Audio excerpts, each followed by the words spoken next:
Hello YouTube, bringing you another video of some of my custom and modded toys. Today I'm going to be showing you my old PSP Fatty. This is the original PSP 1000 that was purchased back in 2005, and not much original left in it.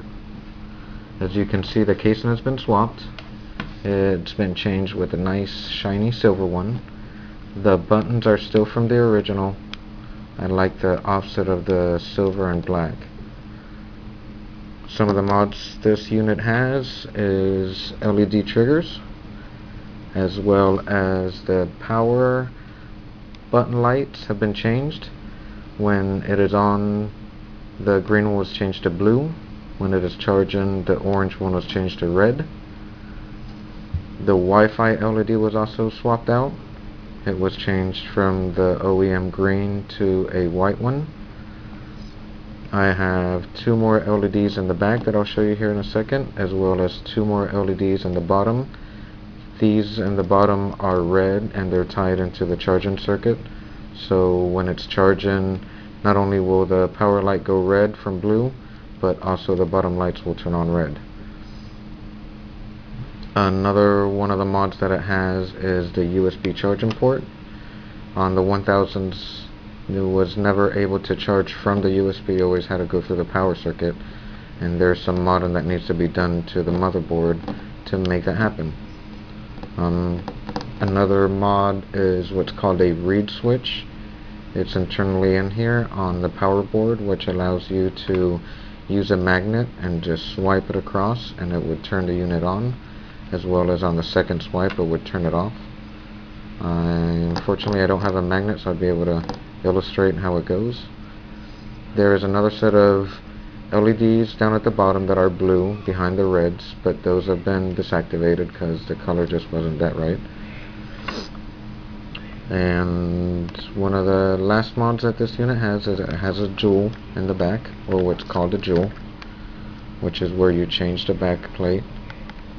And in this case I put one of my own little emblems on it, and it also has plastic to protect the insides, but yet everything's still visible.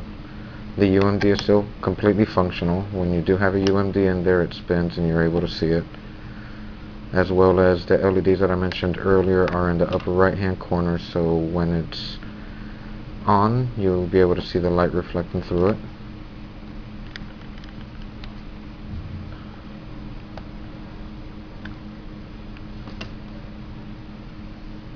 Obviously, given all the mods and changes that I've done to this, it also has custom firmware on it, and this is obviously a custom theme. It's not the average that is supplied with it. I'll show you some of the icons. This theme I think is called Black, if I'm not mistaken. There's so many out there. Network settings, your RSS,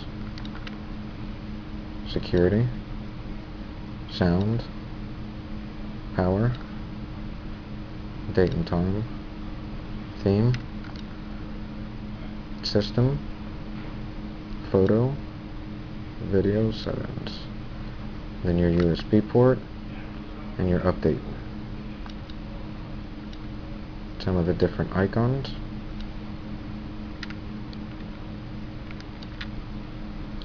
The reason why I really prefer this theme is it still has the location free still added on it. Most of the other custom themes take that out to save some space. However, I do use the location free, and it's very important to me to have the icon still on the firmware. I'll show you some of the applications that I still have.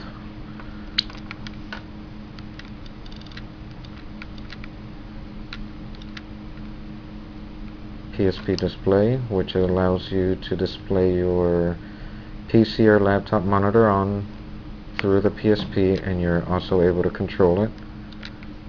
Go Edit, which is for the external USB camera. Fusa, which is a gamepad controller that allows you to use the PSP as a PC controller. This is a GPS program that allowed you to get GPS functioning on the PSP. One of the best homebrews ever for the PSP is IR Shell. It's like a secondary operating system that allows you to do a lot more than what the Sony operating system allows you to do. Wi-Fi ad hoc, which allows you to transfer files without swapping USB drives or connecting to a cable. Everything's done wirelessly from one PSP to the next. And the comic reader.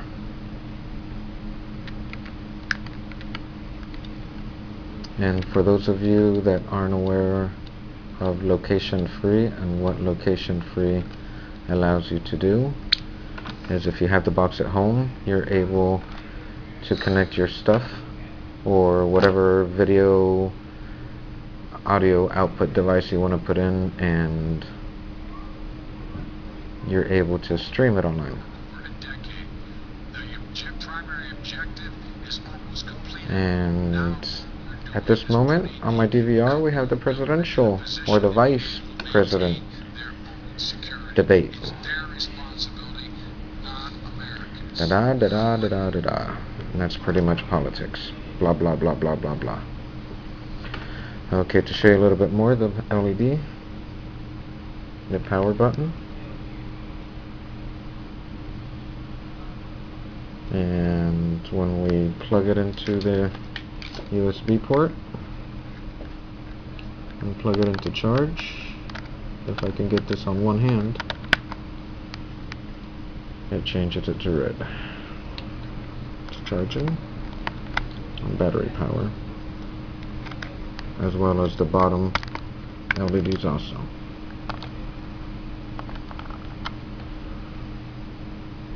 On, off, on.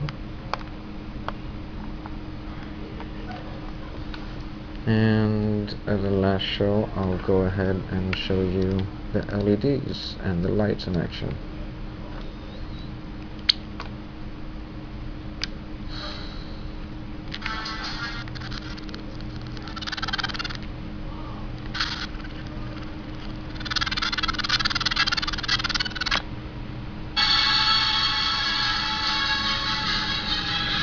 Let me hit the lights so you're able to see them.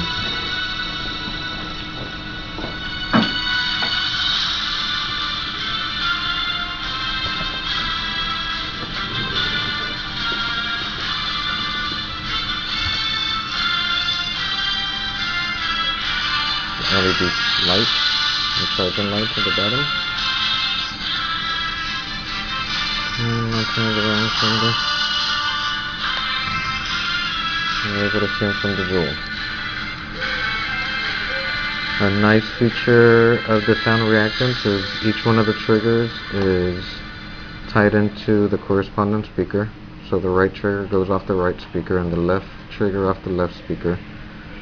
So what's really cool is when you're gaming, sometimes the sounds will not be on both speakers at the same time. You have the right sound and the left sound. And it's pretty cool to actually see the difference in the light density, I guess is a better word. The louder the volume, the brighter the LED.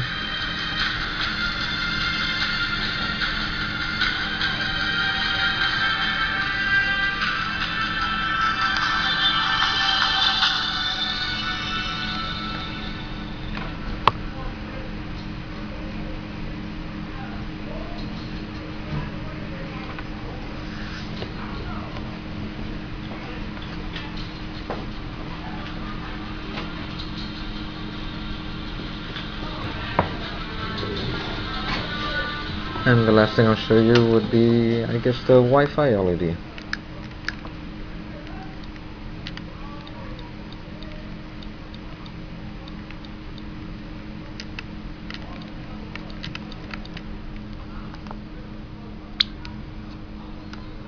And as I mentioned earlier, it has been changed.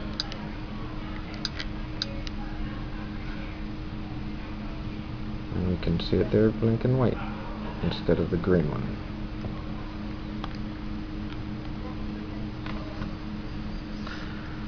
And so yeah,